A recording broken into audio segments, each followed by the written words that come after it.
All right, guys, I told you this one was coming. I told you it was coming.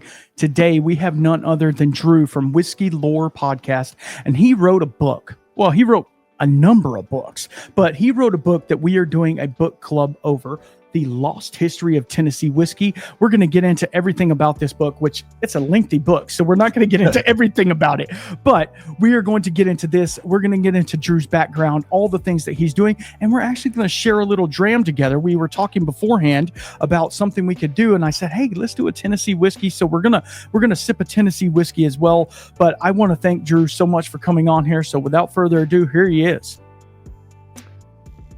Excellent. Well, thank you, Randall. I appreciate the welcome, and it's great to see people absorbing this 400-page epic book that I wrote that was supposed to be 150 pages. I thought, there's not that much Tennessee whiskey history. I mean, I just want to get something out there because I would go on tours in Tennessee, and it was funny because every tour I was going on, I was having people tell me Jack Daniel's history, and I'm like, okay, Jack Daniel's couldn't have been the only one making whiskey in Tennessee, right? But I mean, it wasn't until I got to Lost State Distillery in Bristol where they had a whiskey called Shelby's Reserve, and I went, Shelby's Reserve, what's that all about? It's got kind of a 19th or 18th century label on it, and they said, Evan Shelby, the first Tennessee distiller, and I went, ooh, there's some stories here that haven't been told. I need to go figure out what this is all about. So, yeah, I mean, for a guy who's never really written a history book before, this was a great undertaking. And seriously, if I'd have thought that it was going to be a 400-page book when I started it, I probably wouldn't have started it, because I would have thought, there's no way I could write something like that. I totally understand, but I can tell you guys, and we're going to get into it. This is a precursor or a postcursor of the book club that we're doing. And one of the things I wanted to say is the way that, of course, I have the book, the physical copy in my hand, but I'm also listening to it on Audible, and you actually narrate it on Audible. And I will say, and I'm not trying to toot your horn, you have the voice of someone that, like, I just want to sit in the truck. I'm supposed to be working, I just want to sit in the truck and listen, because like there's so much information cram-packed in this book, and there's dates and people and all of these things where, like, I'm going to have to re-listen, or I'm going to have to take notes. I'm going to have to do, you're making it very hard for me, which I love. I love that. I love being challenged, but at the same time, it's really cool to see the amount of time and money and energy that you put into getting this book out there. And we're going to talk about a lot of your other books as well. So before we get too far in the weeds, we had both talked about pouring a whiskey, and I just so happen to have, if I can get it out, the new batch 4 or whatever it was of the Jack Daniel's 10.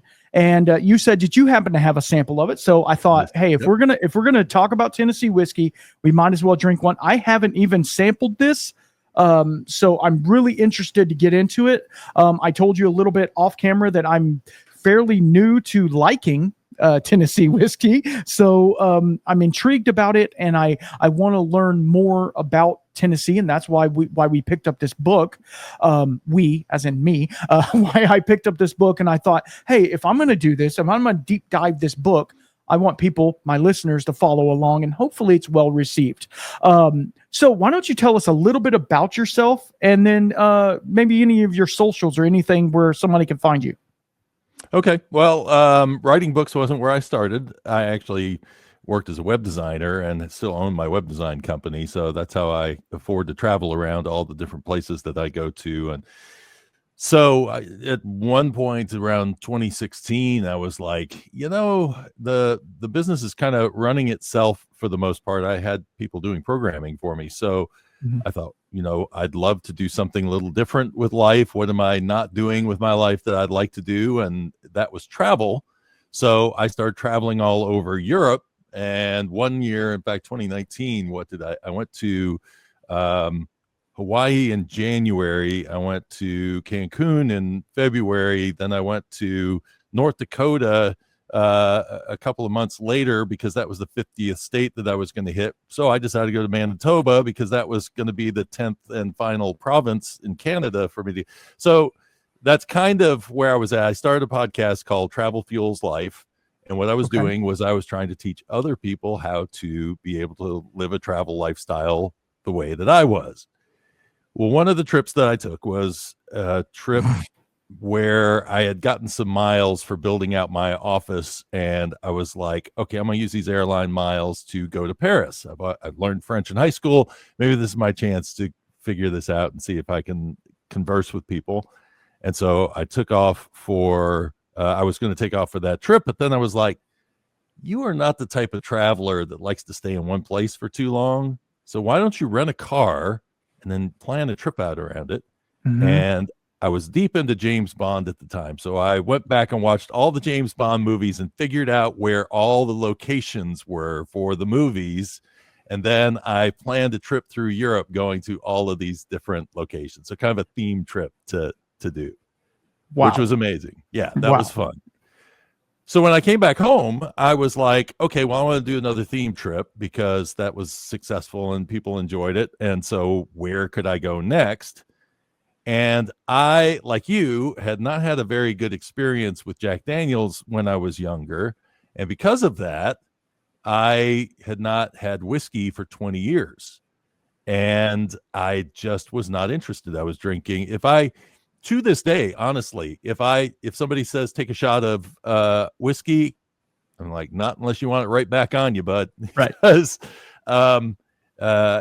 drinking and consuming too fast, which is probably not a bad issue to have, creates the gag reflex. It's not good. So just the smell of whiskey, actually, and mostly bourbon, Jack Daniels, anything like that was going to bother me.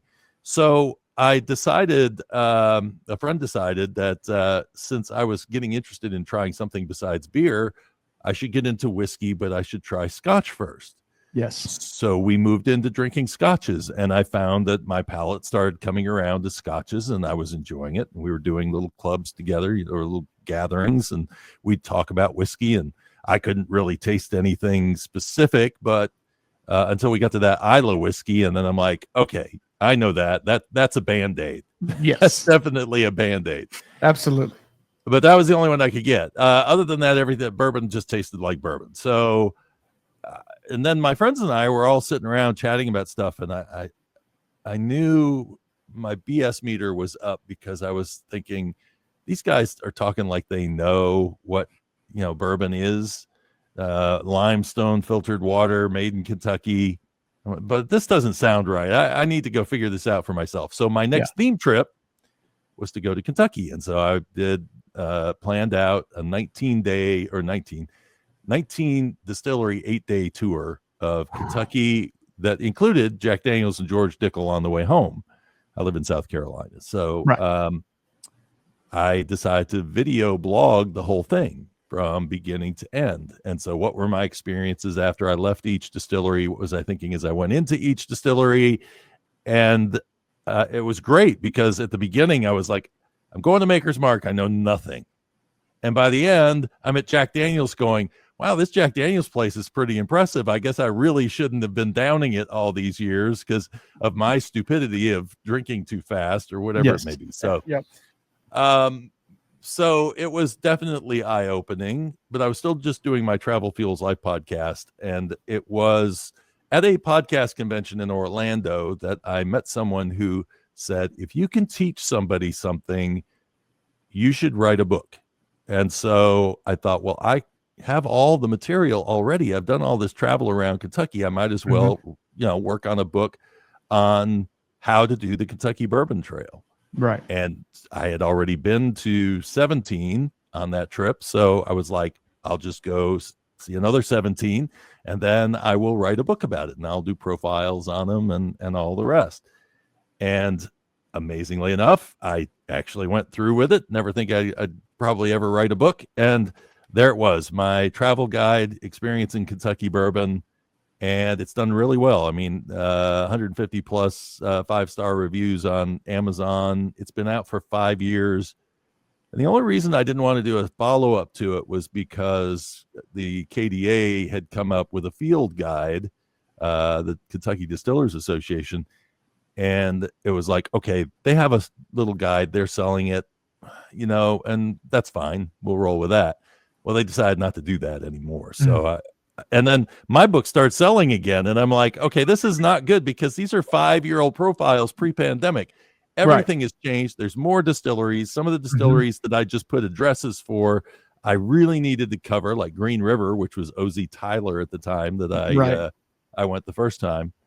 So I have just completed and just launched the second edition, which has gone from 150 pages to 250 pages with 84 different either distilleries, micro distilleries, tasting rooms, barreling experiences. So it is definitely expanded in that way. Plus, in the meantime, I've been writing history books. So it was like, okay, I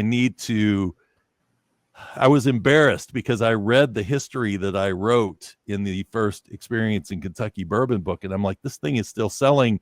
And all of that is just marketing garbage. None of it is, I mean, almost none of this is true. It's all stuff I learned on these tours, and I got to fix it. It's not right. And so the new edition, I actually go through and not only do I rewrite the history of Kentucky bourbon in a way that people have probably never heard it before, but I'm also took all those little bits of lore that I had in my first edition and Hmm. put them as a bonus part after that to say, here's where I went wrong, and here's why this piece of lore is not true, and here's why this piece of lore isn't true. So that's why I call it whiskey lore. I had actually, after that tour around Kentucky, and then after writing the book, or as I was writing the book, I started doing a podcast called Whiskey Lore, where I was debunking whiskey myths. Hmm. And so I was doing a lot of research. I thought I was doing a great job, but it wasn't until I started working on this Lost History of Tennessee whiskey book that I realized that my research skills were not that good back then, and that a lot of those would have to be re-researched because you can't trust what you read on the internet, which I already sort of knew. But Hmm. um, it's I do find sources on the internet, but it's usually newspapers.com, or it's old books that Hmm. you may have some more firsthand knowledge of particular things. But modern whiskey books, I hate to say it for people who've read a lot of them, but for me, they're not reliable because most of them don't have footnotes in the back of them. They are basically taking a lot of oral tradition, and they're taking a lot of stuff that was written in books that were written before them that didn't do a lot of research. And so it just becomes a perpetuation of all of these myths. And Hmm. so, I had to change. And that's when I said, I'm not doing the Whiskey Lore podcast anymore as a history podcast. I will write history books. And so that's why I released a book called Whiskey Lore Volume 1, which is me dispelling 24 whiskey myths in my storytelling style, like I did on the Hmm. Whiskey Lore podcast and like I do in the Lost History of Tennessee Whiskey. If you like that writing style, that is basically what the podcast was, and Right. the way that I write history, because to me, history is stories, and Hmm. stories is what makes history interesting. Well, and also just to caveat in that, and also that's what makes whiskey interesting, right? It's the Yeah. story. And so it's really cool that you like went back on the book that you had already written and was like, yeah, that's crap. I can't do that anymore. I'm sorry. Yeah. Like I gotta right these wrongs or whatever, and it's super cool that you do that because like a lot of authors, they're just like, put it out, print it, it's fine, and then we'll worry about it on the next series or whatever, and I'll defame myself later. It's not that big of a deal. But like you were adamant about it and you were like, hey, no, we're going to change these things, but like you left them in there and you've kind of debunked them like you do. You kind of just said, hey, this is what they said, but this is not true because of X. And it's just really cool that you're able to do that. Now, how often do you get pushback from the distilleries that you're trying to deep dive? You would be surprised. I Okay. have not really seen any pushback at all. Now, I always do kind of go into this with well, first of all, it's very hard to dispute the facts. Mm-hmm. So, I mean, there's 600 footnotes in that book. So if, I write about Jack Daniels in there, and I know there are things that Jack Daniels has probably read in that book that go, oh man, I mean, there's certain things we've said that maybe aren't quite, but what I find is that this you don't let the truth get in the way of a good story. You let that story roll on because people enjoy the stories. They want to hear the stories. And that's a marketing department's job. I Yes. mean, the marketing department, this is where we have to separate history from marketing. Mm-hmm. If I wanted to try to keep every marketing department staying strict to history, I would probably die of an ulcer very early in my life because that's just not their job. And the reason I understand that is because I've worked in web design for many years. Before that, I worked in the marketing department. I was the art director. I had to do all of this kind of, sell it to somebody. And I get that their job is not an easy job to do. And it's probably not fun having somebody like me come along and go, those stories you've been telling are not quite right. But I don't take offense to it. And I understand that that's going to be there. What I love, though, is when I go to a distillery, which when I went and redid the visits I went to 35 distilleries in 11 days in Kentucky to do the revamp on this. Now, I already knew a lot of this stuff, so I was just seeing, what are they tasting now? What are, what are some changes to the tours, that sort of thing. But I had multiple, I went in February, which is a great time to go if you want to be alone with a tour guide going through the distillery and seeing some things you're not normally going to see. Because most of the tours I went on just me and the tour guide. Awesome. And so we got into discussions, and I was very heartened to hear a lot of these tour guides going, man, I love that. No, I need to know that story. I need to know that story. I'd like to incorporate that into my storytelling. When you go to Castle and Key and I'm telling things about E.H. Taylor that are very different from what the general knowledge of E.H. Taylor is that's been put out by Buffalo Trace, they hear that and they go, oh, wow, that's kind of interesting. It gives a whole different side to this guy. My favorite one being that when I was doing the research, and I don't know if you've gotten this far in the book yet, for Lost History of Tennessee Whiskey, I stumbled into this story where I was trying to research about the Bottled in Bond Act because I thought I had stumbled into an article in an old newspaper that was actually giving some credit for the Bottled in Bond Act to a Tennessee representative. So I'm like, okay, well, this is interesting. Let me go track this down. Well, I never could find that article again. I don't know what happened to that article, so I can't hold that as being anywhere near truth, but it did get me digging deeper. And I actually pulled up the end of the year Internal Revenue records. Now, the Internal Revenue Service is who was basically over whiskey before Prohibition. And so the head of the Internal Revenue, the commissioner of the Internal Revenue, in his year-end report in 1895 said, Hiram Walker, the Canadian brand, is kicking our tail in the export market with Canadian Club because they have an export bonding act. We need an export bonding act to be able to compete with them.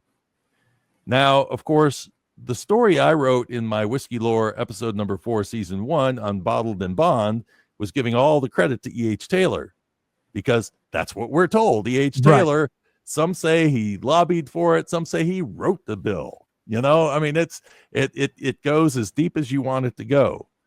The reality is, no, it was Canadian Club that was kicking our tail in the export market that caused the Internal Revenue Commissioner to reach out to a guy named Walter Evans, who used to be the head of the Internal Revenue, but was now a Kentucky representative, to write a bill to create a bonding act. Now, I'm looking all over the place to find where Colonel Taylor falls into the story, but he's too busy suing everybody in Kentucky who has the last name Taylor. Right. So that is associating with whiskey. So he's nowhere to be found.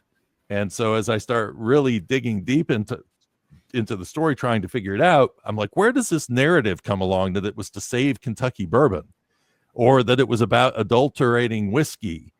And what happened was, it actually evolved because a guy named Isaac Wolf Bernheim was going from Kentucky. He owned a wholesale business with his brother they ended up going to Washington, D.C. to try to kill the Bottling Act, which was what it was called as it was going through Congress, because they thought that it was going to hurt their business because they didn't distill whiskey. And this was to save taxes and bottling to send directly from the distillery overseas without paying double taxation.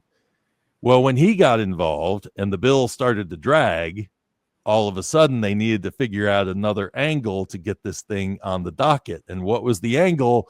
Well, there's, adulteration of food, and there's, this is to protect the quality of our spirit. And so it slowly turned into a battle for something that was going to, get all of this bad whiskey off the market.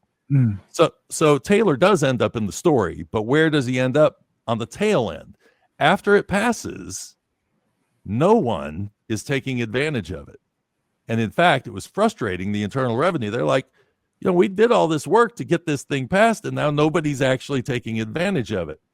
And then E.H. Taylor, who was a huge proponent of the pot still, he said, whiskey was the best it's ever been in 1812, and you can't make it any better than that. That was his opinion. Would always market the pot still, but maybe the pot still was getting a little harder to sell in an age when everybody was going to a column still. So he picked up on bottled and bond. He sent a massive shipment of bonded whiskey to Chicago, and that kicked off the push for bottled and bond. He was a big proponent of it. He had nothing to do with the creation of it. So, and then you're at Castle and Key and you're listening to them tell the story, and they're telling the other story. Right. And so it's kind of fun to, toss it out there and say, well, now that you've done your whole spiel, this is what I learned. And then, hopefully someday they'll change the story, because I think the actual story is kind of fun in and of itself, and it gives Castle and Key a different story to tell versus Buffalo Trace, who's entrenched themselves in the E.H. Taylor story because they have the E.H. Taylor label. Right. Absolutely. And like you were saying earlier, don't let the truth get in the way of a good story, so Right. It's like they're just living off of this myth, or what the mythos of that. And it's really cool that you don't have a problem just saying, hey, but this is what actually happened from all of this literature that I've done research on. And it's all publications of newspapers and things like that, which, yes, they could be fabricated or whatever, but more than likely they're going to be truthful. I would say they would be fairly true. Have you ran into anything in publication, and this might be a very broad term, but in publication where you're like, that's not true? Oh yeah. Okay. Well, the first thing is that the first layer of this is you have the wets and the dries. So pre-prohibition, you had two different stories going on. The way you have right and left in newspapers these days, well, you had right and left back then too, but then you introduced this wet and dry, and some Democrats were, more wet than others, and most Republicans were pretty dry, but there were a few wet ones around. So this new angle started to be created, and you would listen to these guys just make stuff up back and forth. And you have to read a lot of it. I actually, to write this Lost History of Tennessee Whiskey book, I had to immerse myself for almost 6 months in reading nothing but 1800s newspapers just to get into the mindset of what these people were, how they were thinking, because too many authors, I think, tend to write history from a modern perspective. And they think that because we market now, they would have been marketing back then, or that marketing was a very important part of what they did. There were people like Jack Daniel who were pretty much the foundation of kind of this over bloviated, myth telling in marketing. A lot of that started in the late 19th century. Before that, there wasn't a lot of marketing. It was basically, what product are you putting out? Where did it come from? That was the most important thing to know, because you wanted to trust that your whiskey was coming from a reliable source, but it was still being shipped in barrels. bottles didn't come along really. I mean, people would carry a flask with them, a glass Mm-hmm. flask, but everything was being blown. The glass was being blown. So they couldn't blow these big bottles like we have today. It was as much lung capacity as you had as to how big the bottle was going to be. And it drives me nuts every time I'm watching the History Channel and I'm watching a series on Ulysses S. Grant, and he's there, Civil War, 1863, sitting back, and he's got a bottle of Old Crow next to him with a label on it. And I go, there's no labels. They didn't have labels. What are you doing with labels? And next of all, Old Crow wasn't even making it to that area yet. Give me a break, you know. So that's the funny thing about all of this, is that once you kind of learn it, your antenna goes up for things like, is that really true, or is that not true? And I will say, I never write any book with the idea that I have found all the answers, or Absolutely. that sometimes my speculation ends up being off. Like, for instance, in my Whiskey Lore Volume 1 book, I go in and I talk about the history of the master distiller. And to my searches, I could not find a mention of anyone named master distiller until the early 20th century. And then when I did find it, it was always saying that these are masters of distilling, rather than that it's a job title. And that the job title didn't really come along until 1970s, 1980s, a little bit after that. And then there's a woman, Laura Fields, who has a Facebook page, and she posts all sorts of, she's a historian in Pennsylvania. And it's fun to work with her because she's very sort of, not anti-Kentucky, but she's like, Pennsylvania has a story and you need to tell this story. So she's sometimes a little Pennsylvania friendly. But I will say that the thing about what she does is that she is great at finding things that I can't find. And so she found census records from, I guess, around the 1860s, where two people were mentioned in their occupation as master distillers. So the title was there. So I always tell people at the end of every history book, I say, look, if you can find the answer, find it. I want you to prove me wrong. If you can prove me wrong, that makes history better. It is a kick to the ego at the beginning. Right. But there's that thing inside of me that says, you know, honestly, some of this stuff, like when I started writing the Lost History of Tennessee Whiskey book, the idea behind that book was to get a starting point for learning about Tennessee whiskey history, not that this was going to be the be all and end all. Now, of course, I got a little radical and kept writing and researching, so it got a little thicker than I wanted it to. But still, every one of those stories that I run across there, every name that I come up with, there is a deeper story behind them.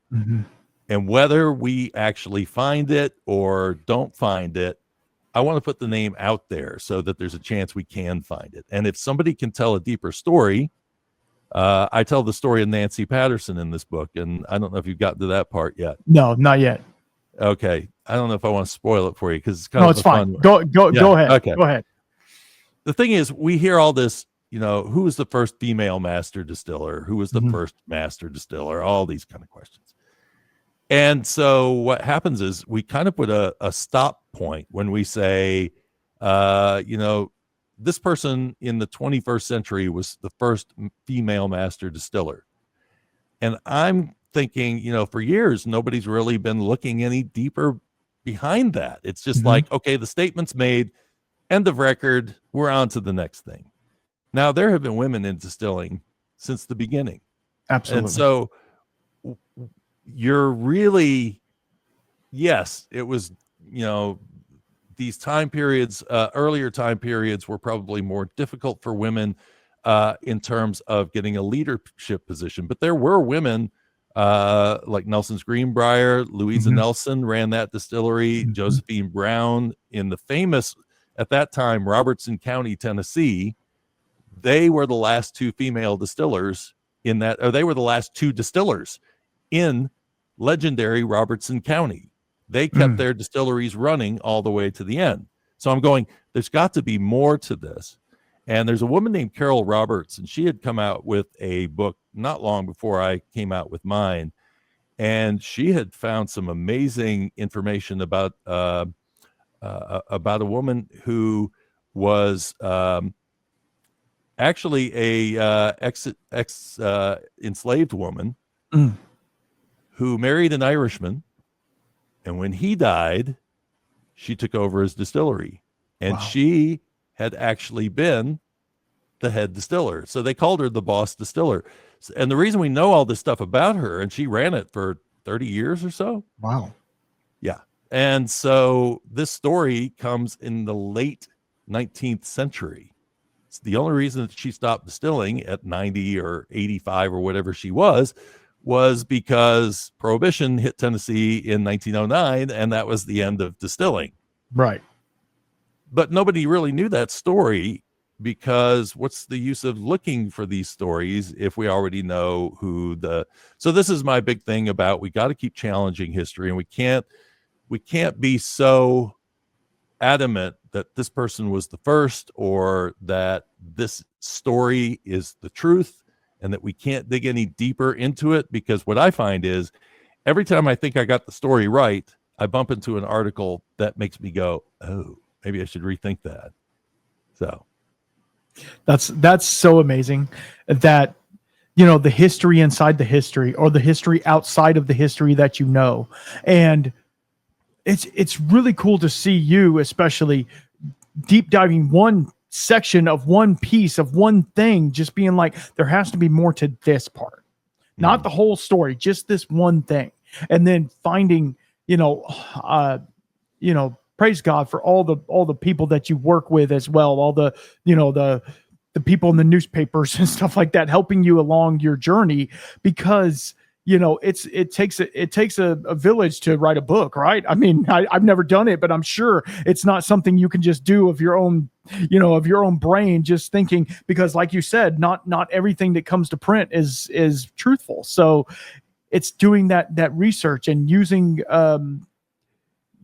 other references and being like, do these 2 or 3 references go together? Yeah, they all seem to line up. And it just makes me think, like, just having this book and the pages that are in it, how many hours of time that you and your colleagues worked on one paragraph or one thing, just to get, because like when it comes to history, a lot of old history, especially, it got lost. It got destroyed. It got changed because they didn't want people to know about it. And it's like, you're actually trying to find that. So I'm going to ask a question, and if you can't tell me, that's fine. But like, what are some of your, obviously you've said newspapers and stuff like that, but what are some of your resources that you go to? Because like, I will tell you, the first, I'm in chapter, I don't even know, at this point, 14, 15, whatever. By the time this episode comes out, I'll be done with the book. So guys, just stop. Yeah.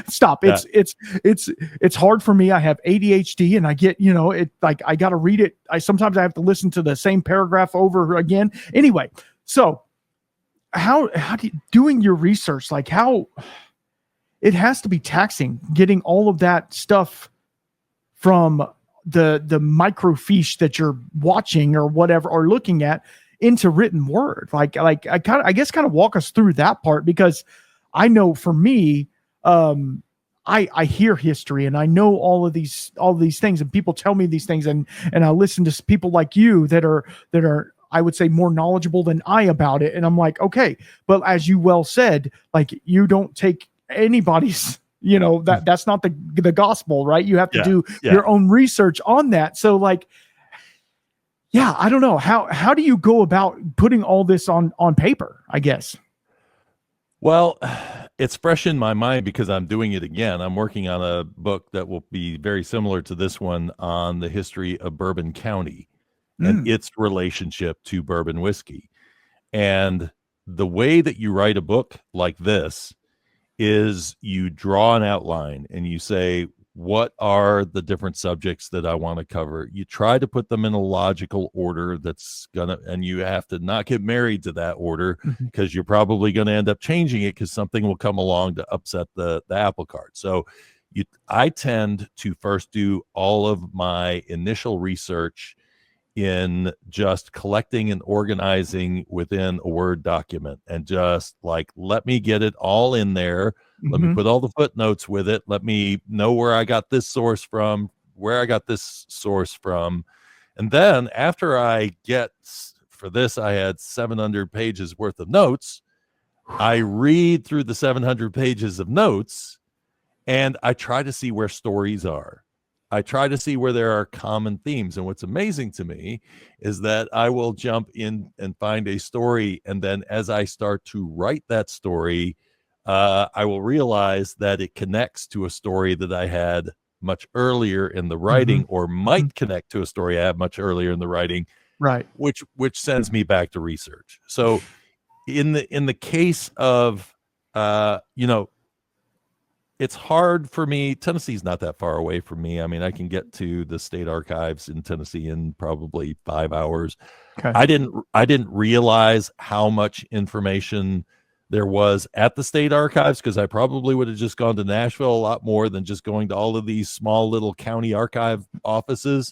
But I spent a lot of time in the Moore County, Lincoln County, and Coffee County archives digging through title deeds, just trying to find names of distillers. So this is how I've learned all the names of bourbon distillers in Bourbon County on my current research, because the way you do it is I basically came up with a short list of names, just found a book. Actually, there's a really good book, and he just passed away. His son, he and his son came up with Jefferson's brand, but Chet Zoller, he did an amazing job with this book. Now I have an older edition, but he has every distillery, a little history on all of the historic Kentucky distilleries. So I'll go back and I'll plug through that book every once in a while to see if I can find particular names. But he's only got so many Bourbon County distillers in there. Right. But it gives me a skeleton. Now I know the big names. Now I need to find the small names. So you just start going through the Bourbon County title deed records, and you start looking for title deeds that are associated with the word distillery. Now you're starting to pull in some more names. And you go to the Historic Society and you say, okay, what do you have? Oh, we have this map. And this map was drawn by somebody in 1912 who their grandmother told them where all these things were. And then it has all these different distillers' names all around it. And you go, okay, now a bigger picture is starting to evolve. Now I'm going to start asking some people, maybe get a little bit of additional information. I'm going to dive in and do some more research.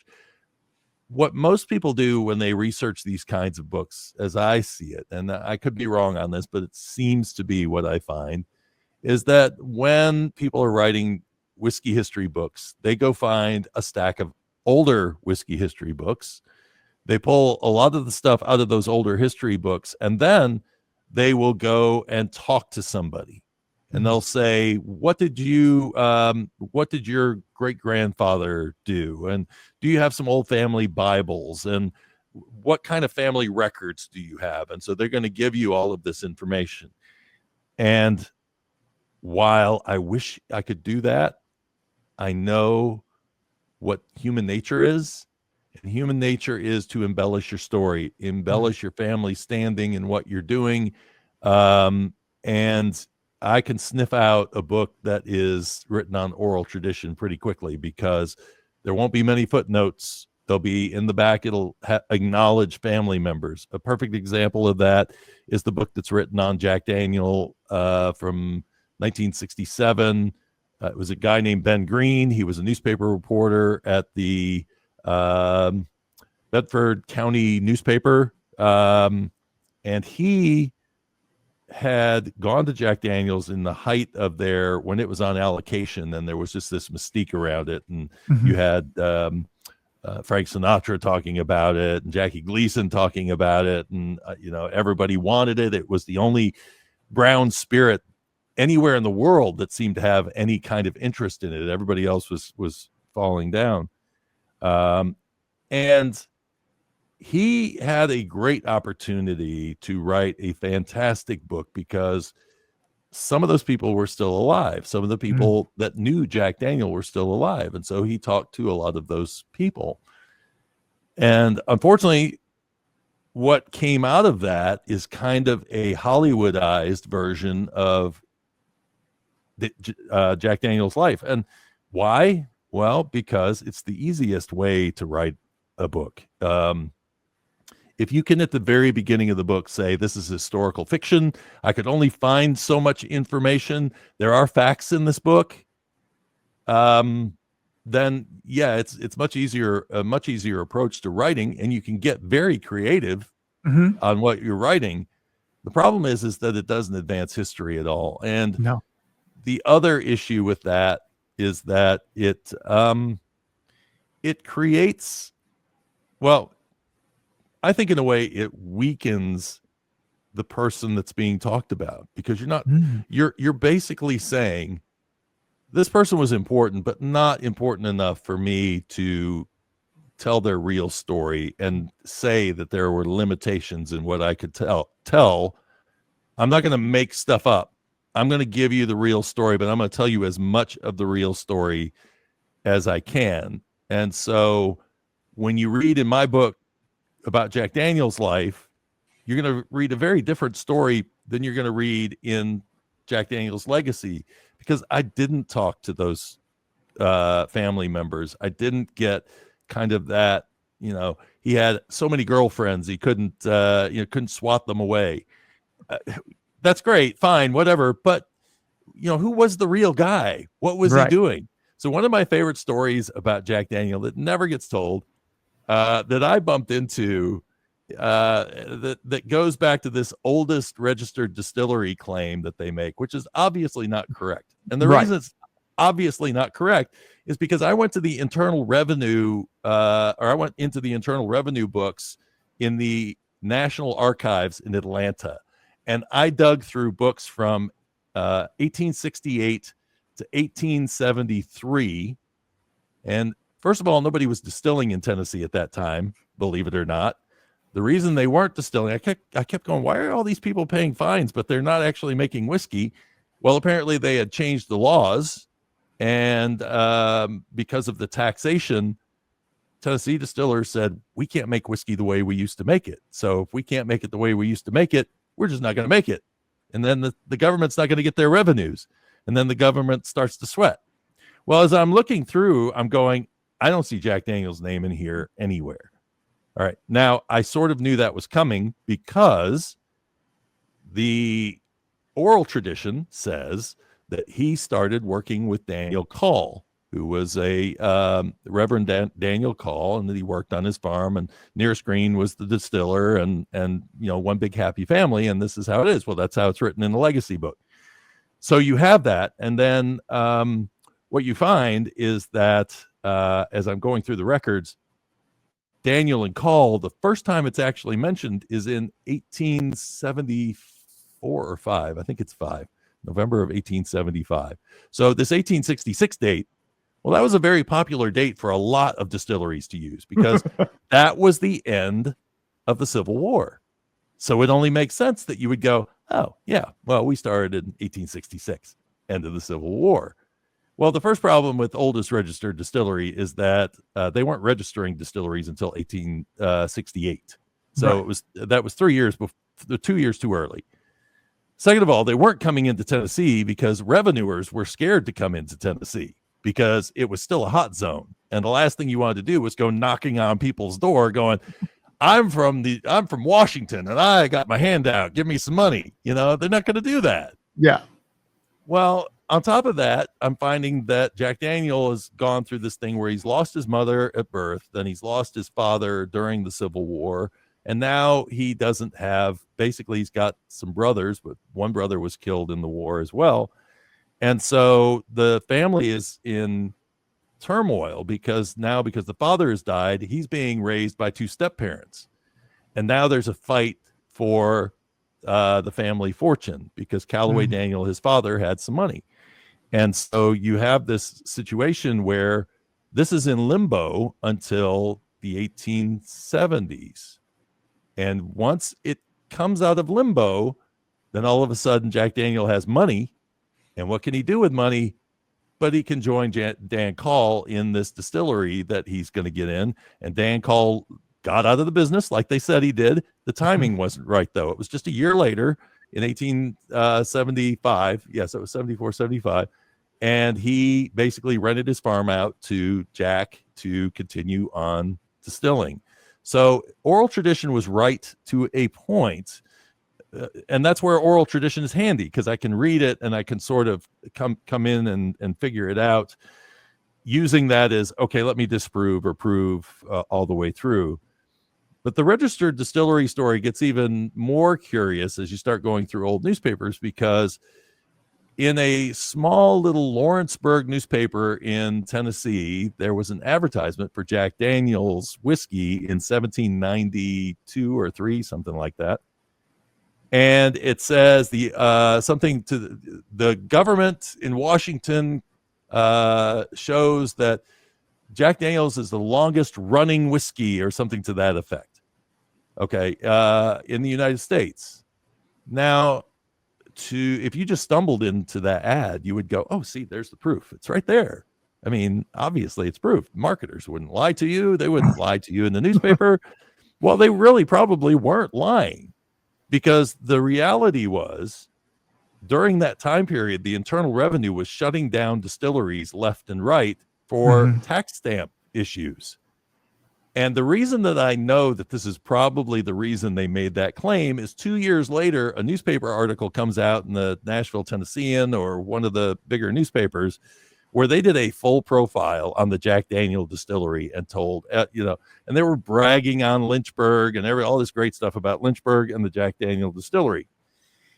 And at one point in there, they say this is the only distillery that has not been shut down in the United States because of tax stamps. Okay, all right. So now this claim is it's looking like maybe he's got a claim here of some form of being oldest or longest running or whatever it may be. Until me, sleuth that I am, continues looking for Jack Daniel's name further on down the road. Well, come to find out, newspapers sometimes let the cat out of the bag, and the Internal Revenue doesn't like getting a bad image. So somebody all of a sudden was on Jack Daniel's tail, and next thing you know, Jack Daniel's is being shut down because of tax stamps. So it did get shut down, and then after that, you start seeing oldest registered distillery. So it was a good story. They didn't want to let go of it. Right. And so the story just morphed into something else. Yeah. And then to help bolster their argument in current marketing, what is the DSP number for Jack Daniel's? DSP TN1. And you go, oh, well, they must be the oldest one because they are number one. Number one, yeah. Well, the problem is that Tennessee didn't get back into distilling until 1938. So they were the first Tennessee distiller. I hate to tell them this, but their rival down the road, and they'll say they're not a rival, but I'm sorry, they're owned by Diageo. So, Diageo is a competitor with Johnny Walker to Jack Daniel's in the international market. So there is a rivalry there, whether George Dickel is big or not. Dickel was actually being made as a Kentucky bourbon or as a Kentucky whiskey at the very beginning at the end of Prohibition, and it was being made at the Bernheim distillery. Well, if you know about Heaven Hill and their great fire that they had in 1997, they lost their distillery in Bardstown. So what did they do? They bought the Bernheim distillery.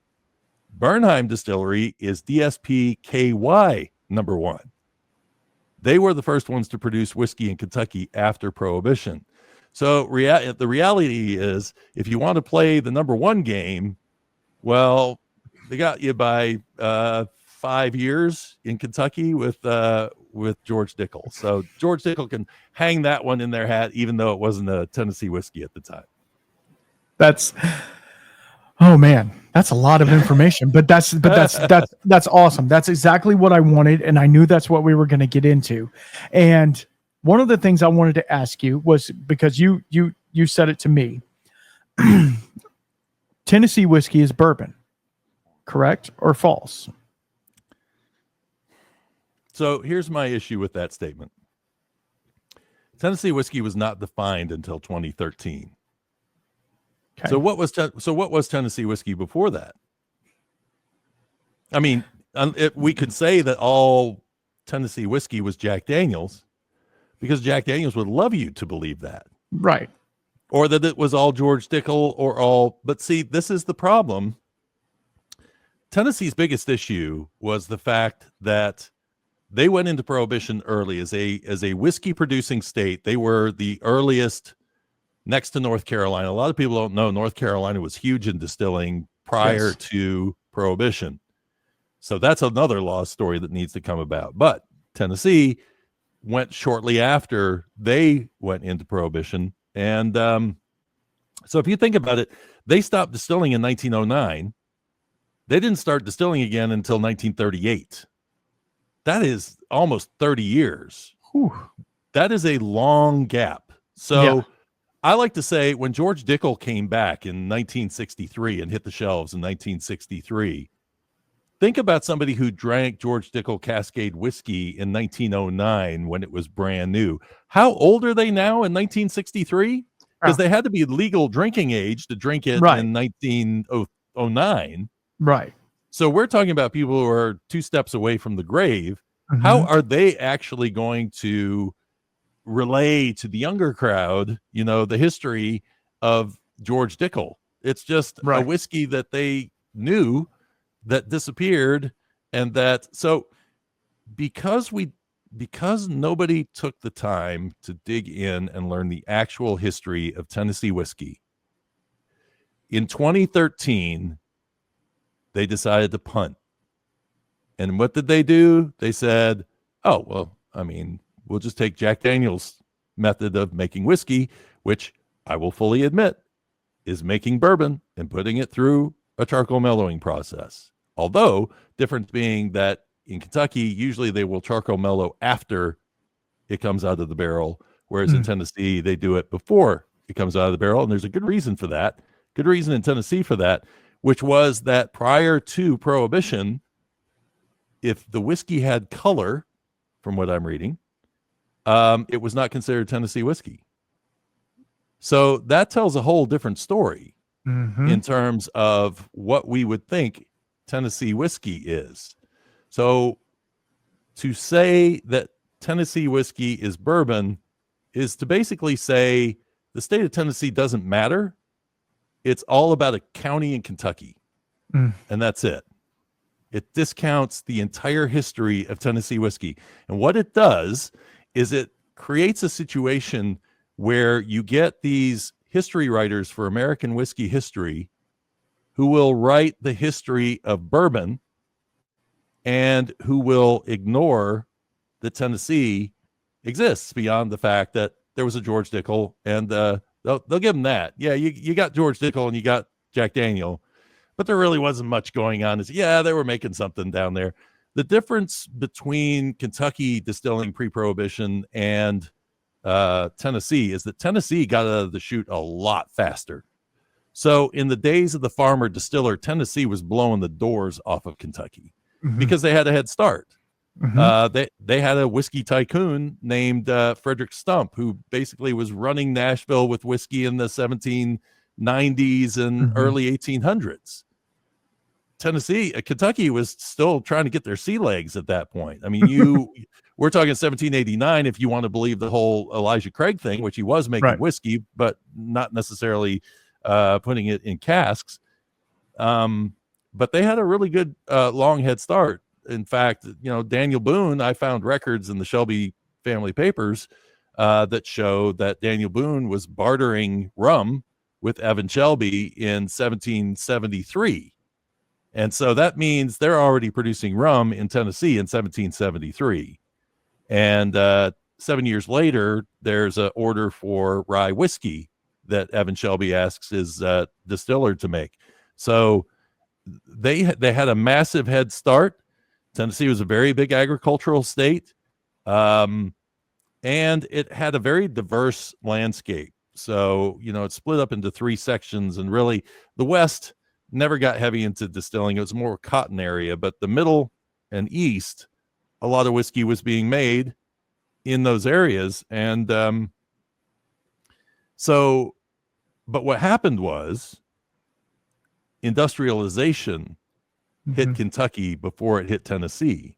And Tennesseans did not want to give up their old-fashioned ways. They were very much to tradition, and there were famous battles between Lincoln County and Robertson County as to, you're making sweet mash whiskey, which back then the terms were different. Sweet mash whiskey back then meant you were using yeast or some kind of chemical stimulation to get your mash working. Sour mash meant you were basically sitting there putting a little backset in and waiting for natural fermentation to take hold. You could not add anything to it. If you did, that was considered sweet mash. And so you'd have these arguments going on back and forth.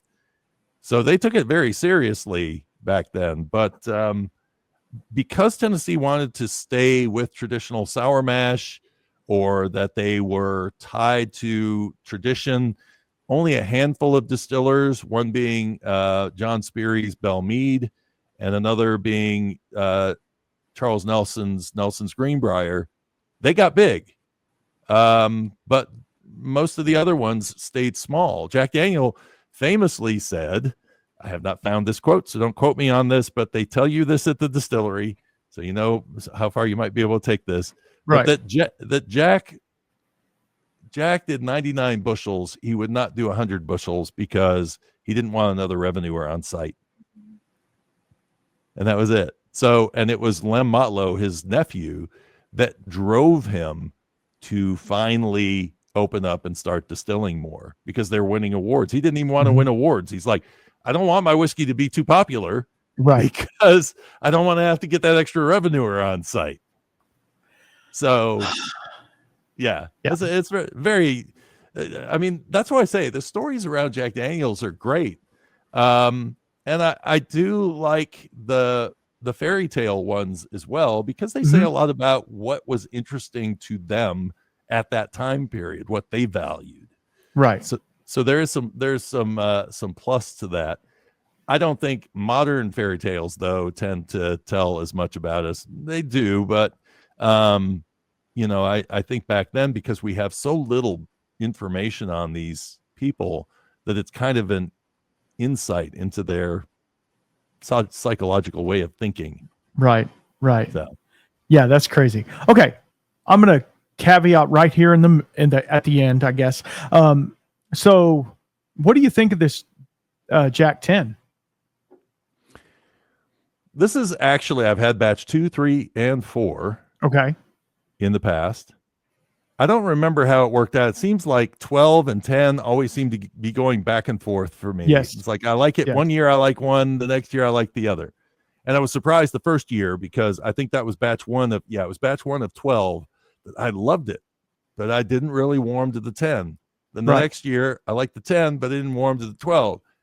I gotta say, this year's 10, 12, and 14, I'm supposed to do a review on these. I can't do it. I cannot tell much of a difference between the 3. Really? Other than proof, right? I think the 14. Yeah, the 14 is higher, but yeah. And so I feel like part of it is that maybe I'm just fatiguing on older whiskeys, because I don't usually tend to like stuff that starts getting very oaky. But I will say Chris Fletcher does a nice job of usually keeping it from going overboard. I still don't know how they're going to do an 18-year-old, or I think they said they were going to do a 21-year-old. Yeah, I've heard that too. So bury it underground. Yeah, I mean, unless they do like slow water reduction or something like that. But yeah, no, I mean, to me, coming off, I've had other Jack Daniel's products lately. Their single barrel proof rye whiskey is really good. I was able to get a sample of the 12 as well. I don't remember which batch it was. And I thought, well, that's okay. It's not great. But like this one to me, just coming off, and of course, this is the only drink I've had for a minute. But like, I don't know. It's not giving me those typical banana runts type Yeah. notes on it. Yeah. It to me, it's really, it's subtle in its nose, but it's really, it has a lot of like brown sugar, which normally I would get like a real high cherry note, which I'm hoping that maybe this is just a good batch. The thing that stands out on this one for me is on the finish, I'm left with this kind of Raisinets chocolate, which is really interesting. And you kind of have to wait till your palate starts to dry out a little bit. But it's like, it's not necessarily the raisin, it's that milk chocolate that comes with that just kind of lays on the palate at the end. And I like that. Okay. The nose is somewhat sweet on it. As you say, kind of brown, sugary note. I mean, it does have somewhat traditional Jack Daniel's kind of notes to it, but it's not heavy on the banana nut bread for sure. No, it's not. It's not. But I do maybe detect a little bit of that banana note again with that Raisinets note that's coming on at the end. You know, now that you're saying it, and it might be subjective because, that's how taste is, right? I'm getting what you're talking about. Like like when I don't know how they make chocolate, shelf stable because it should melt and all the things, right? So there's a byproduct in the chocolate that makes it not melt. And I don't know if that's kind of like it's almost like a waxy. I hate to say that word, but it's almost waxy. To where it's like almost coating your tongue a little bit with that waxy chocolatey note, but it's almost like cocoa, like waxy cocoa. It's a very strange note, but I do, now that saying it, do get a little bit of the breadiness from the like the banana bread, like the sweetness that's coming through. I don't eat bananas a lot, so like, that's kind of my it's a crux of mine. I just don't like them, I don't know, something about them. But anyway, all right, so where was I going from there? We tried the whiskey. Now we're moving on. Okay. So tell us a little bit about, okay, we got through to the Tennessee. Okay. No, I realized it just hit me. Okay. So I was talking to my wife. She is not a whiskey person. She is not a history person. So just understand that. She's making dinner and I'm telling her, you're coming on here and we're going to talk about, some nerdy stuff that she could care less about.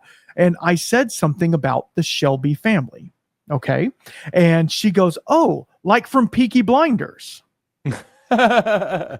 So I'm going to ask the question that maybe you had before. Is there any correlation? And I know Peaky Blinders is it's a fictional thing, but there obviously is a little bit of truth there because they were running whiskey in Ireland and all the things. And a lot of the people that came to Tennessee were Scotch Irish.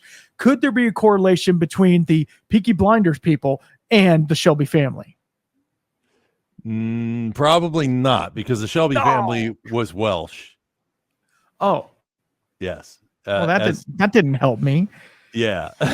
Wow. See, man, sorry, you blew my bubble. Yeah, you blew my bubble up. I just thought it's a small island. Who knows? Yeah, exactly. No, I thought it funny that my wife chimed in on that part. So, because she loves the whole Peaky Blinders series. But anyway. Know what she's done though is what I do sometimes in my history research, which is my ears perk up when I hear something familiar. Right. And that is a great way to stop someone and say, wait a second, does that relate to this? Because you'd be surprised at how many times somebody is holding on to a story that you are trying to find the answer to, or that you find a connection you never, ever would have thought existed. Right. Yeah. And I guess, like it's like the question not asked is never answered, right? So it's one of those things. If you don't ask the question, you never know.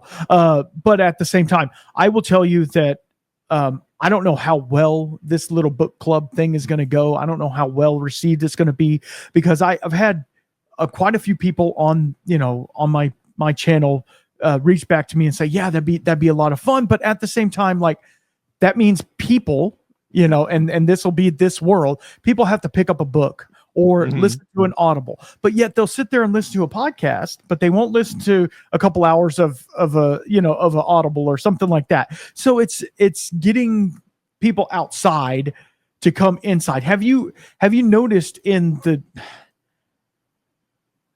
since there's been a uptick in podcasting and all these things, have you noticed a decline in book sales?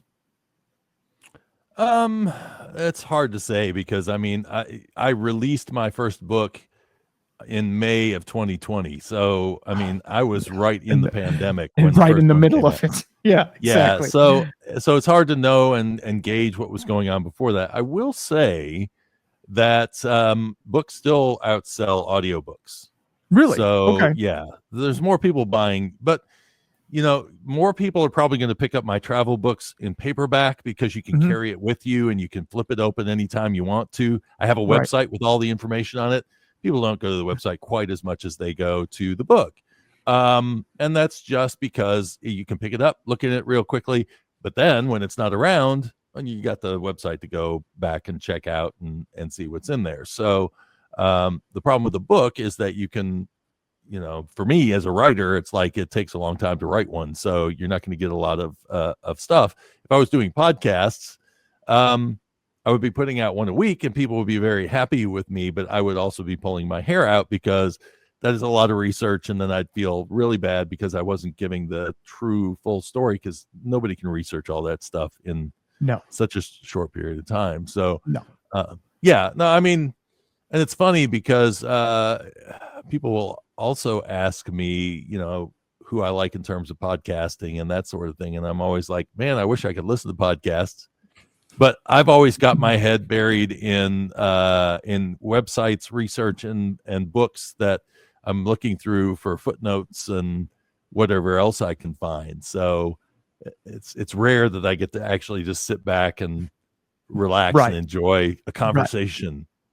Absolutely. And that's why I'm so appreciative of you coming on here and hanging out with me. And guys, just to let you give a little bit of a peek behind the curtain here, I reached out to Drew a while back and he said, "Hey, I can do it this week. Let's go." Like it's one of those things where like, I understand you're a busy man and I don't want to take a lot of your time at the same time, because I know you have other things to do and you have life. But one of the other questions that I wanted to ask you about book writing in general is, do you, and I know you do, and this is kind of a self-fulfilling prophecy, I guess, but how do you get past that writer's block to where you're just like, man, I'm not making any progress with this? How do you get past that?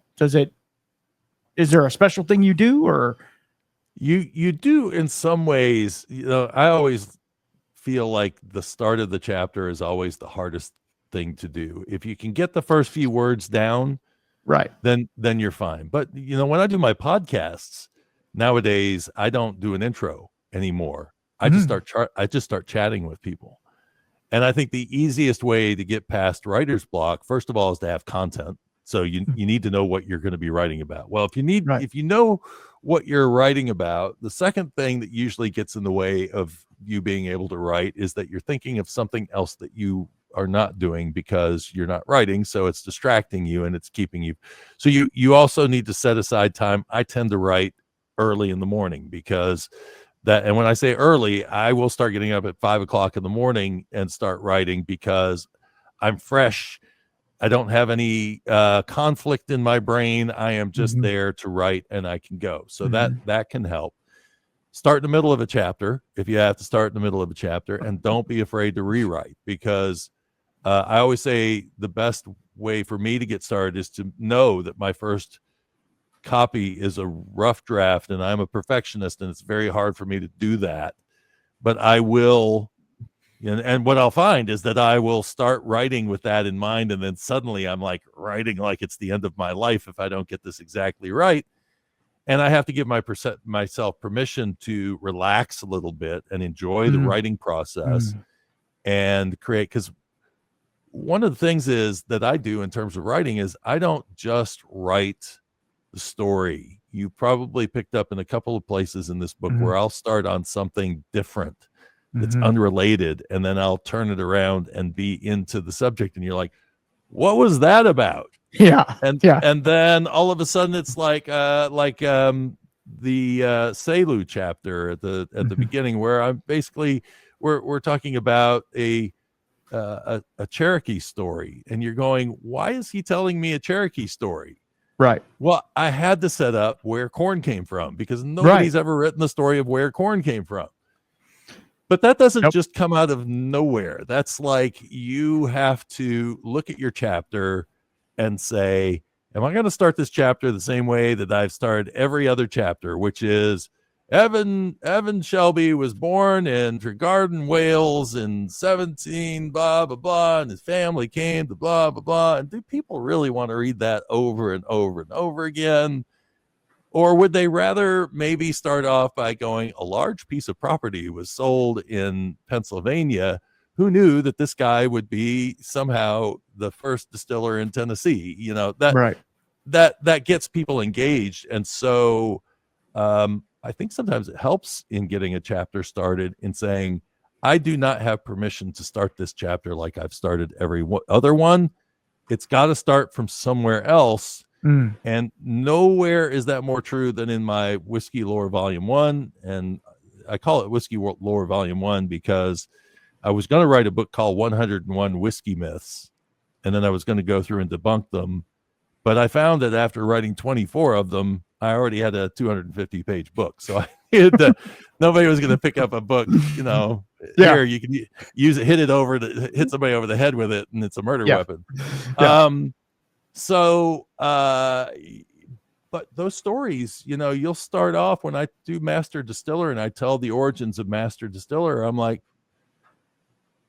I could start like every other whiskey book and basically say, okay, well, here's what I found, blah, blah, blah, back in such and such day.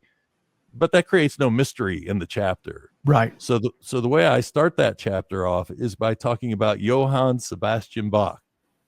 And I'm saying, and I'm learning a lot actually too, because as I was digging in, trying to learn the story of Johann Sebastian Bach, the question was in my head, why was this guy such a master of music? What was it that made him so? Because I've listened to his music my whole life, but I could not tell you exactly what it was that made him a master. And what made him a master was the fact that basically before then you couldn't play more than an octave, because if you went beyond that octave, because of actual tuning, Mm-hmm. firm tuning, the way it is, the notes do not match up. An E doesn't match in the E in the next octave. It's off by a certain amount in the frequency.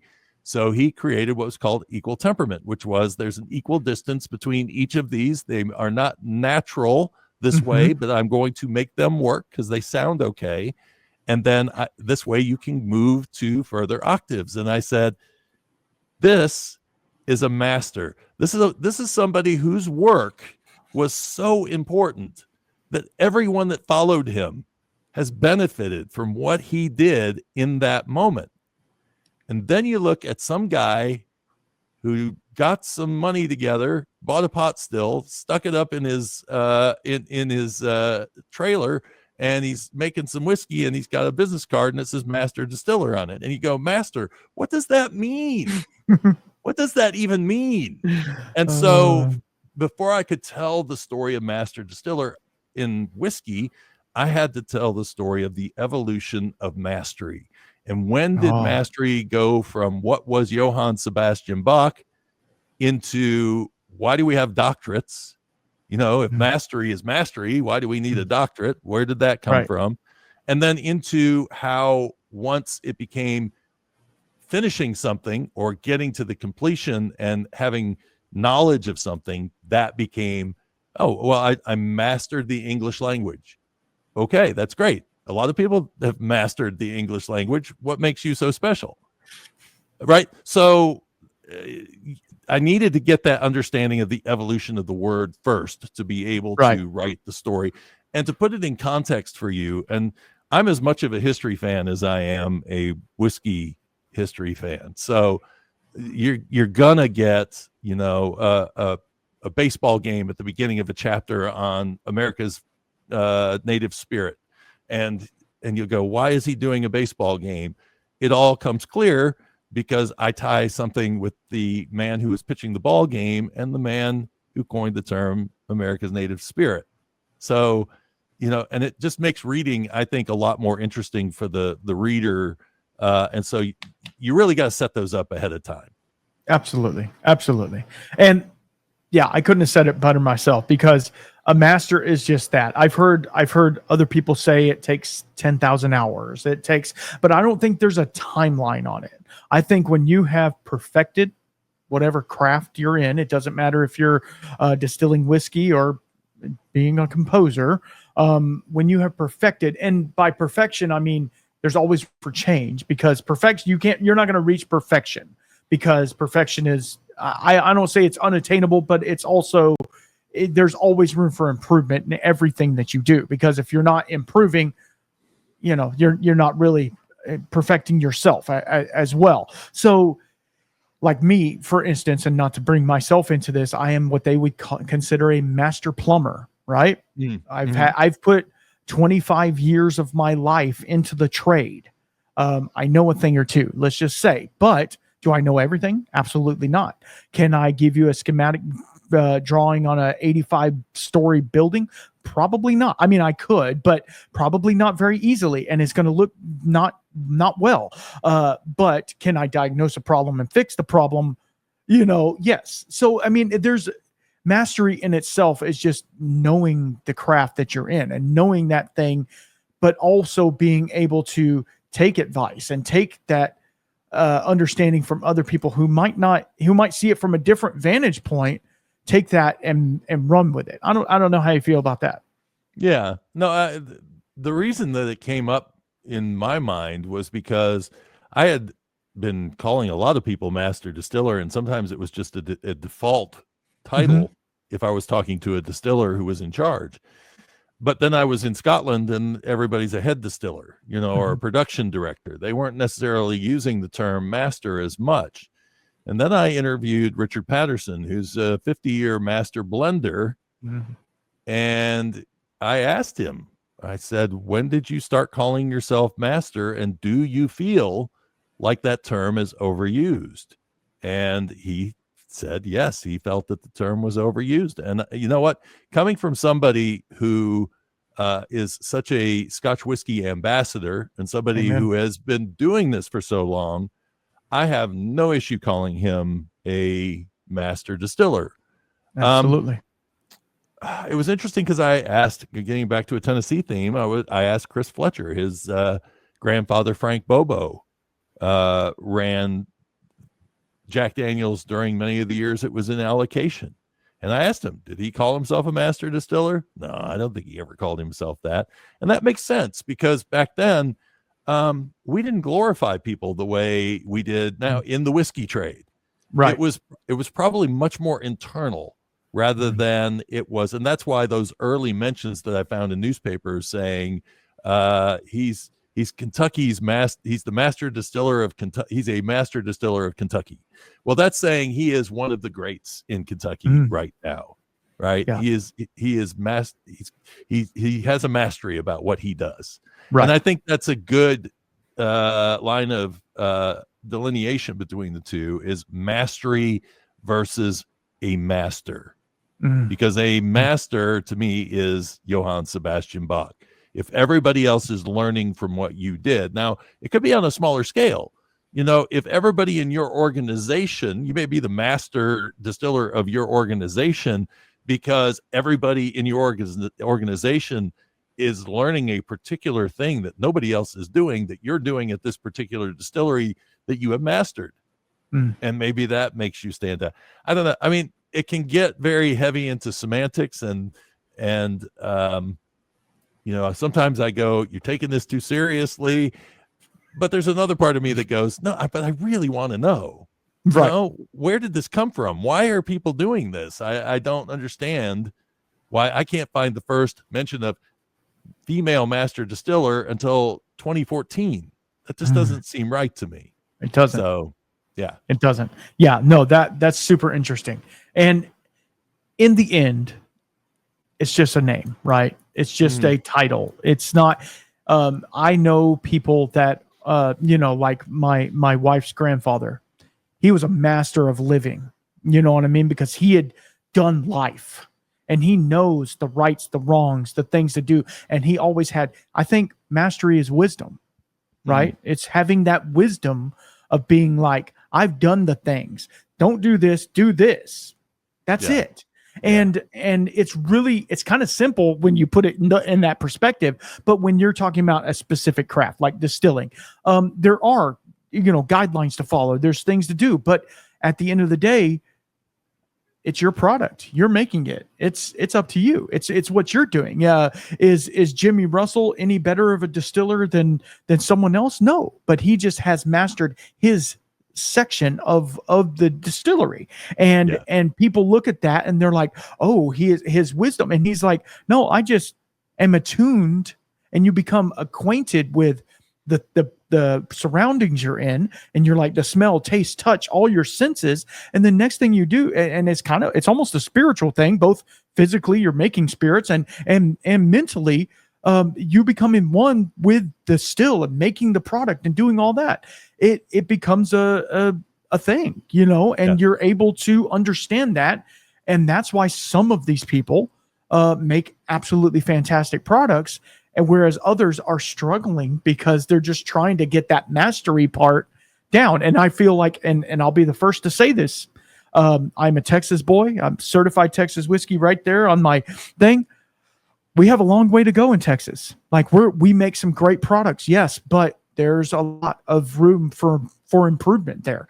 And the thing is, we are such a new brand that it just takes time. We don't have mastery of anything as of right now. I feel there's some, like I said, there's people doing amazing stuff. Don't get me wrong, but I feel like in the next 20 years, we're going to get into some mastery of that.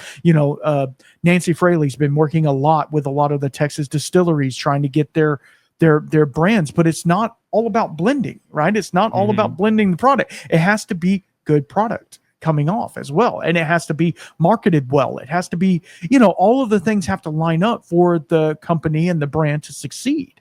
And I want to applaud all the ones that have done it before. But what also happens, and we can talk about this for a second, is when a company does get its wings and starts soaring, other companies look at that and they're like, hey, that would look good under our portfolio, and then you get people like, not to say anything, but like Brown-Forman and, Diageo, they want to come in. And now a lot of times they don't hinder the production or they don't mess with anything going on. They just give more monetary backing.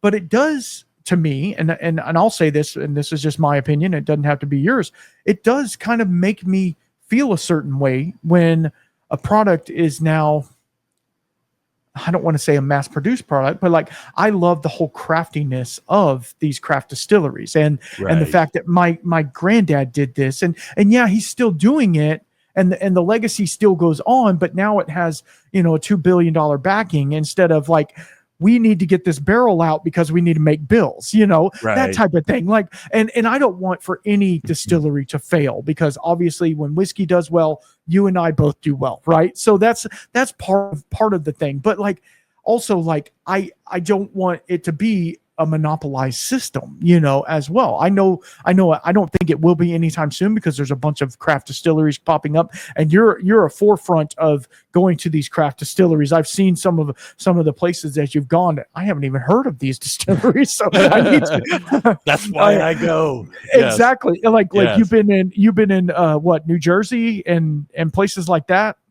I've been doing a lot in Pennsylvania here recently. Pennsylvania, yeah. I'm trying to hit all 48 lower contiguous states this year, and Sweet. I think I'm going to be able to do it. One craft distillery. It has to be a craft distillery. It has to be owned by. I went to West Virginia. I'm like, I cannot go to Smooth Ambler because they are now owned by Bacardi, I think it is, or whoever owns them. And it's hard for me because when I first got into Tennessee whiskey, one of my favorite distilleries was Nelson Greenbrier. Yep. Love Nelson Greenbrier. I love talking to Charlie and to Andy, and I just recently started chatting with Charlie on something, and it's like these brothers learning their families lost history Yep. and building that thing, and their story of being 22-year-olds, and how do you go to a bank and ask for money. And these are all great things that bind you to a brand. And when you see that label, and then you find out that Constellation Brands has bought them out and that they're now running the show, I have to say that I don't have the same warm fuzzy about Nelson's Greenbrier that I used to. And maybe that's not fair. I don't know that the whiskey really has changed. The thing is that there is a certain sense of urgency, I think, and also a sense of legacy when the people who built the brand are still running the brand. Now, there are people who have gotten into this business as craft distillers that saw dollar signs, and they really weren't thinking the craft as much as they were thinking, this is big, I can make a lot of money doing this right now. And so you are going to have, this is not to say that craft distillers are all virtuous. There's also craft distillers who will just continually struggle, or that will lose their passion as they're going on, and they mail it in every day. Yeah. We're human beings. We're all going to do that. So it's really hard to just paint a broad brush with broad strokes and say, all corporate owned. I still drink Blue Moon beer every once in a while, and it's still good. I mean, I don't have a problem with it, but I will say that when I lived in Asheville, North Carolina, or just south of Asheville, North Carolina, it was fighting for Beer City, USA, and getting it every other year.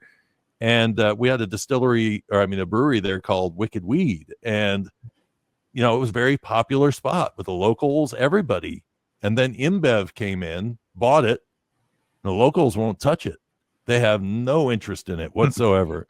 Now, has their beer changed? Probably not. They're still packing people in. It's just they're all tourists. They're not locals. Locals don't go to Wicked Weed. So I've seen it in the beer industry. But I've also seen that those survive with the cash backing. Sometimes they don't get touched. This is one of the things I will say about Diageo. As big as a conglomerate as Diageo is, I've been to a lot of their distilleries in Scotland, and except for the fact that they're gutting their visitor centers and making them ultra modern, which I hate, the rest of what they're doing in terms of preserving the whiskeys that are being made there is brilliant, because if you're going to just be Diageo and you're going to make everything taste like Johnny Walker, then why do I even need to pay attention to these different distilleries? It is what each of those is doing independently that actually is bringing diversity to the blenders who are making Johnny Walker out of all of this different spirit. So, I can't put a big negative on conglomerates coming in and buying up these distilleries either, because some of them will be hands off, and I can appreciate that. But I do want to find, this is what I'm doing through Instagram and my bracketology and fan favorite craft distillery of the year thing.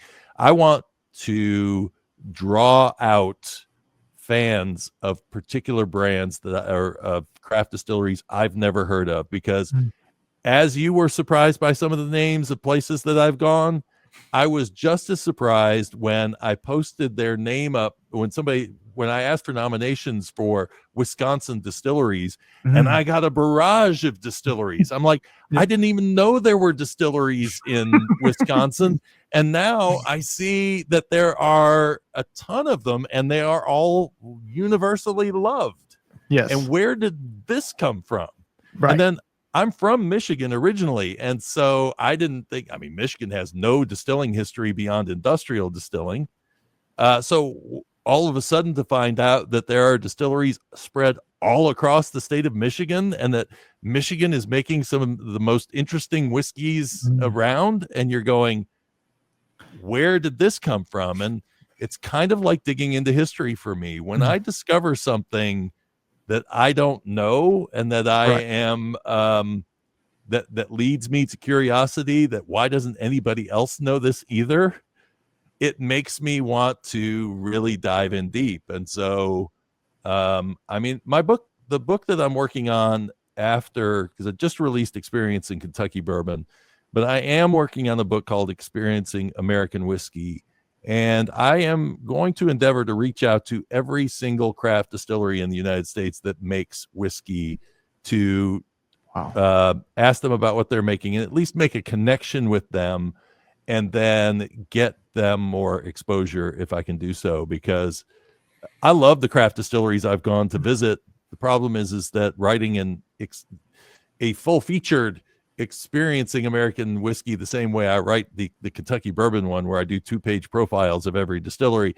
I'm sorry, with over 1,000 distilleries, 2 pages each, that's a 2,000 page book. On top of, I'd like to give you some advice for when you're doing these trips and how to do them, and maybe do some feature stories in them as well. But I'm finding a way to get the names in there at least anyway. So, but I really want to connect to a lot of these distilleries. And I want people, when they're traveling to Rhode Island and they think, I didn't even think about, I wonder if there's a distillery around. Yeah, there's like 6 that you could go to that are all making whiskey in a little Rhode Island. Right.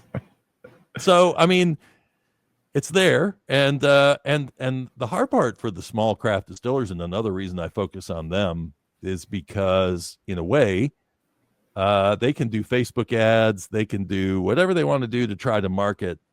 But man, it is really hard to reach people. And I would like to be a catalyst to help those brands, especially the ones that are doing some really interesting whiskeys, get an amplifier, even for a moment, even if they only make it through one round of my competition. That was enough for somebody to see the name and go, oh, I didn't know who that was, and I've seen their bottle now, and I know that there's a distillery in Alaska, in North Pole, Alaska, that's, an estate distillery, and you're going, an estate distillery, what are they growing in Alaska? Right. Well, that there is a story, and I'm sure people would love to hear it. So, keep the door open to these things, but that's a lot of it, is amplification and really trying to get people to know that, especially overseas, because when I go overseas, they're like, well, there's Jack Daniels and Jim Beam, but American whiskey isn't that great. I'm going, but there's more than that. A lot more. There's a lot more than that. Yeah. So. No, yeah, I totally agree. And that's one of the things I try to showcase on my show as well, is these, now I don't want to say smaller, because some of them are bigger, I guess. I don't know, like whoever will answer, obviously, but it's one of these things. I get people that have, it's 100-gallon still or 100,000 gallon still. It doesn't matter. But are you doing something cool? Are you doing something a little bit different? Because you have to, in the whiskey community, unfortunately, you have to differentiate yourself from somebody else. You can't make your granddad's whiskey over and over again. There's already people doing that. So do something a little bit different. That's why I love talking to people like JT Mellick making rice whiskey, or Still Austin out of Texas. Obviously, they're doing Texas whiskey. So it's like talking to all these different brands doing different things. I had a really cool distillery out of Indiana. They have a 125-gallon pot still that they're working on, and they're creating some really amazing whiskey. Well, it's not, most of it's not even whiskey. It's a rye whiskey mixed with cane sugar. So like a true moonshine, and it's fantastic. Like, so just the things that they're doing, really, really amazing. And I want to showcase that. Like you said, even if it's just for a split second, they get an extra like on something, or maybe they get a follow on Instagram or something. And I know you do as well, I just want to amplify these people as much as possible. Okay, I got one last question before I got to let you go. So, being a whiskey nerd, which I know you are, and I know you've been pretty well versed in the whiskey world, not only with American whiskey and bourbons and Tennessee whiskeys. I'll call it Tennessee whiskey now. Not only those, but the world whiskeys. What whiskey right now, other than the one we were partaking tonight, what whiskey right now are you really jiving on? What is a whiskey that you're just like, man, that thing's, every time I pick it up, I am blown away by it? Well, I will tell you that I do like peated whiskey. Amen. Love you, brother. It's one of those things where once you find Pete and you discover Pete and Pete becomes your friend, it stays your friend. So when I was doing my travels up, and I've tasted some really great whiskeys from around a lot of different craft distilleries, but on my middle Atlantic trip, when I went to Virginia and Maryland and Delaware and Pennsylvania, and West Virginia, I was actually went to go talk to another podcaster, and we were in a conversation, and he just kind of focuses on that mid-Atlantic area.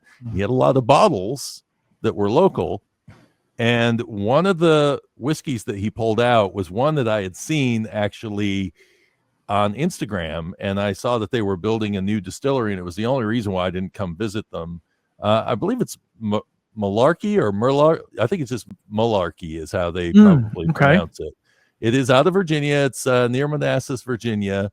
It is a, I'm going to forget what the name of it is now. It's a black label. It is a peated whiskey, and it's just got an addictive kind of flavor to it me, because it doesn't taste like anything else that I've tasted before. And that has really grabbed me. And I will tell you a second, because it is a tie. And people may not think of peated whiskey as coming from Atlanta, but ASW's Tire Fire, I could just run through a bottle of that stuff. It is easy to drink. It has got a wonderful flavor to it. They distill off of a pot still, which I do appreciate. And even in that Atlanta heat, I actually put my name, Whiskey Lore, on an ASW whiskey. That was the first barrel pick I ever did. Wow. And it was on a whiskey called Red X, which was a special release that they did that Justin let me smell the whiskey in the barrel, and it was like, I know that smell. And I said, but I can't put my finger out. And he said, Fruit Loops. And I went, yes, that's what it is. It's Fruit Loops. And so I was like, yeah, if we're going to put my name on something, let's put my name on that one, because that's something special. So, but Tire Fire, I mean, the name makes you go, really? I mean, that's just going to smell like rubber. What is that? No, it's, it is a really excellent smoky whiskey, and one that definitely will be staying in my cabinet. Yeah, I've heard a lot of people talking about that one, the Tire Fire. The other one, obviously, I haven't heard of, but it sounds very intriguing, and I'm all about a good craft whiskey doing some cool stuff. So, yeah. Okay, Drew, before I let you go, what do you want to plug? Obviously, you have your new revised book that you came out with. What else is going on there, and any socials you want to plug? Sure. Well, the easiest thing to do is just to go to whiskey-lore.com.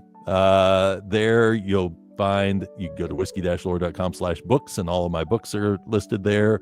Or if you go to whiskey-lore.com/travel, you'll find all the distillery profiles that I've done. There's over 1,000 of them in there now, around the world, with maps and details. So if you're travel planning, it lets you sign up for a membership, and you can tag the ones that you want to keep in your wish list until you go through and you start your trip planning, and then the booking links are right there, and you can click on them as you're choosing your. So I want to try to make it as easy as possible. This is all on the. This is all while I'm also releasing the Experience in Kentucky Bourbon 2nd edition. So I can't stress enough. Unfortunately, Amazon is not taking down the 1st edition. So I would not buy that one, even though it's cheaper, because it's also 100 pages less, and it's 100 pages less, and it is 5 years out of date. So there's a lot of missing distilleries, and one distillery that disappeared. Unfortunately, it's still there, but you can't tour it anymore. So so that's good. But books, I still do the podcast Whiskey Flights. Whiskey Flights is me talking to small craft distilleries. This is what I call my Great 48 tour, where I'm going to distilleries around, but I'm also focusing on Kentucky for couple of weeks while this new book is out. So lots of stuff, but you can find everything that I'm doing. Just go to whiskey-lore.com, and social media links are all there. I'm probably most active on Instagram. So that's awesome. to get. Awesome. Yep. Drew, I cannot thank you enough. I don't know about you, but I feel there could possibly be another episode coming, because we barely scratched the surface on this book, let alone the 10,000 other books. Do you sleep? Like, good Lord, do you? I try to. No, I mean, I do stay pretty busy. I am a one-man wrecking machine. I don't really, in fact, this last book, I did the cover. I did I actually used, rather than having an editor this time, I had AI just tell me what my spelling issues were, and any egregious grammatical errors. But beyond that, the cover, everything is basically me. So sometimes I think maybe I need to take a break, but then I go, my break is I get to go visit distilleries, and that is my all around the country, and that is my break. It's Absolutely. A change of scenery away from my desk. So. No, I get it. Well, I will tell all of the listeners out there and the viewers, whoever it is, I'm picking up that new bourbon one. So just be aware of that. We might have a book club part 2 as well. So y'all just get ready for that. Drew, again, I can't thank you enough for hanging out with me. I know your time is precious, and I appreciate you coming in and hanging out. But y'all be good. Thank you very much. Stick on real fast. I want to talk to you, obviously. What else? I got new stickers if you want one. Y'all need Jesus, not Jack and Jim. And I got Glencairns, all the things. I'm grifting at this point. Y'all be good. And until next time, keep your spirits up. Peace out.